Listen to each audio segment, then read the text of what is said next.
咁真係好不幸，今次我 PR 係被政府 reject 咗嘅。大家好啊，歡迎到90後生活投資頻道，我是大夫。我係大夫。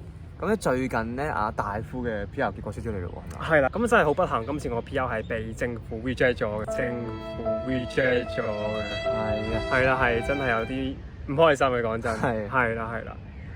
咁我係其實希望係可以攞到 PR 啦，咁就方便喺新加坡繼續揾工啊或者發展咁樣嘅。咁今次結果真係有啲失望嘅。咁聽講第一次 apply 嘅時候咧都俾政府 reject 咗嘅喎。係啊，第一次 apply 嘅時候就俾政府 reject 咗啦。咁嗰陣時應該係我嚟新加坡做咗1年，1年咁多啫。咁就我試下申請啦，因為佢哋話1年就可以申請啊嘛。係啦。結果咧就遇上 Covid。咁 Covid 嘅時候咧就6個月到咧佢就 reject 咗啦。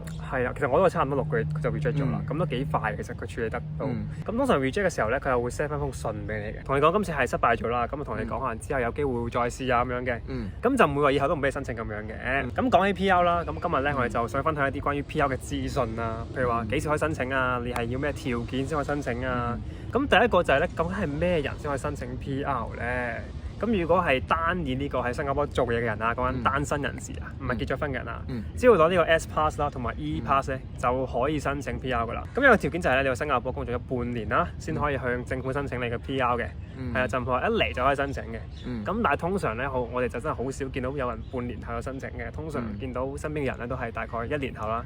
當佢哋交咗第一次嘅稅之後，先申請呢個 PR 嘅。我覺得喺新加坡越耐係越好嘅，即係譬如可能嚟到呢度2-3年啊，再申請一次咧，可能成功嘅機率會大啲啦。因為我依家都申請緊第2次啦，但係其實都等咗好耐，我依家都未有消息，係啦，差唔多1年啦，我諗我呢個。哇，都真係幾耐喎。係啊，差唔多1年啦，但係都仲未有任何消息。同埋咧，揸住呢個 WP 係申請唔到 PR 嘅。之前我哋都講過噶啦。咁有一個方法就係點樣可以令 WP 嘅人申請 PR 咧？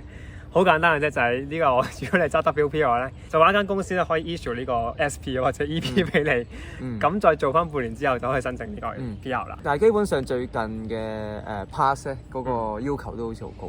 係啦，聽講最近政府批呢個 pass 嘅門檻係高咗，同埋係嚴格咗。咁可能對比翻3-4年前嘅時候咧，我哋啱嚟嘅時候咧，嗰個門檻真係高咗好多。譬如話嗰陣時候你人工達到 EP 要求，就可能已經申請到 EP 噶啦。但係依家可能只係得翻呢個 SP 嘅啫。好似大概係3-4千蚊度嘅 EP 嘅要求。但係依家咧已經係差唔多5,000蚊㗎。係啦，其實都真係升咗好多，都感受到攞 EP 係越嚟越難啦依家。咁唔單止 EP 啦，其實 SP 嗰個 salary 嘅門檻都高咗好多嘅。係啦。咁講起申請呢個 PR 嘅程序咧，其實就唔係好複雜嘅啫。咁其實佢有個網嘅，咁只要喺呢個 ICA 嘅網上面咧揾翻相對嘅 link 咧，就可以申請呢個 PR 㗎啦。過程咧就唔係話特別複雜嘅，佢都要街住你點樣做，同埋會講俾你聽交咩文件咁樣嘅。咁如果你文件齊嘅話咧，其實只要需時1個禮拜就可以將所有資料交翻上 ICA 嗰度，等佢哋 process 㗎啦。咁如果你當中咧係有漏交文件嘅話咧，其實咧佢係會 send 封信俾你同你講你要補交咩文件嘅，所以大家就唔使驚漏交點算啦，因為佢一定會提醒你。係啦，其實主要嘅資料都係填嗰份 form 嘅，嗰份 form 咧都幾多嘢填嘅。係啦，咁事關係關於一啲可能永久住喺度嘅人啊嘛，咁所以要嘅資料都特別多。你屋企人過往做過啲咩啊？你之前住過喺邊啊？等等嘅嘢咧都係要填落去嘅。係啦，咁其實都你話複雜咧就唔複雜嘅，但係好多咯。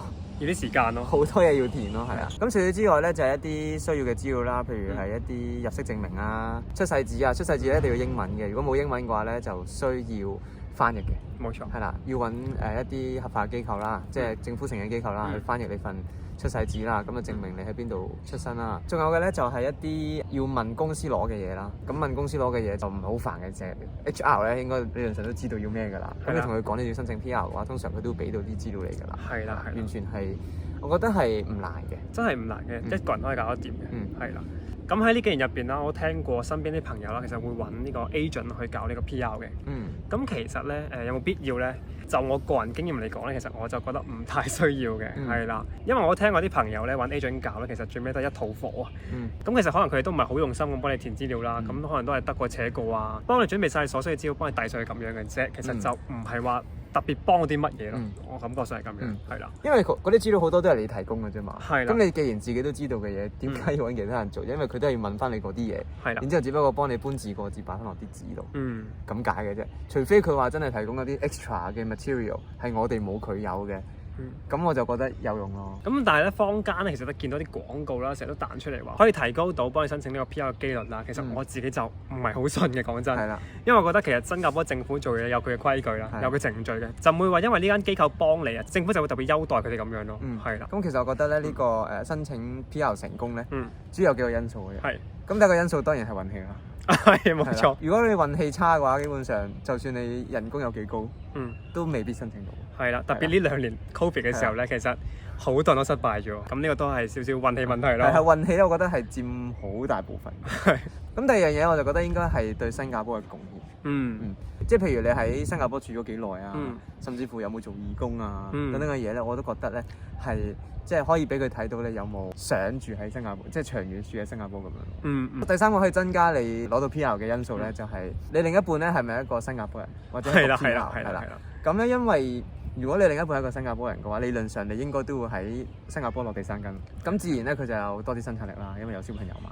咁有小朋友嘅話，自然令到新加坡嘅競爭力都提高咗，咁所以咧會比較大機會拎到 PR 嘅。咁根據我哋平時觀察啦，咁多數成功申請到 PR 嘅人，通常都係結咗婚啦。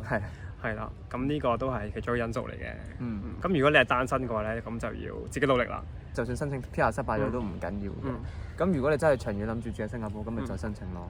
我就比較相信，如果你繼續申請嘅話，佢都知道你真係想留喺新加坡，咁佢真係會俾個 PR 你嘅。係啦。當然如果你真係屢試屢敗，咁你可能需要增值自己啦。甚至乎可能要揾一啲其他地方去再發展咯，我覺得。係啦。就唔需要局限自己一定喺新加坡嘅。我覺得。好啦，咁今日影片到呢度啦。咁希望有申請 PR 嘅人士啦，都可以如願以償啦。咁喺不久將來就可以得到呢個 PR 嘅身份啦。咁我都希望我嘅 PR 會收快啲出嚟啦。係啦，咁大家如果有咩補充嘅話，都可以 comment 話俾你知嘅。我哋下次見啦，拜拜。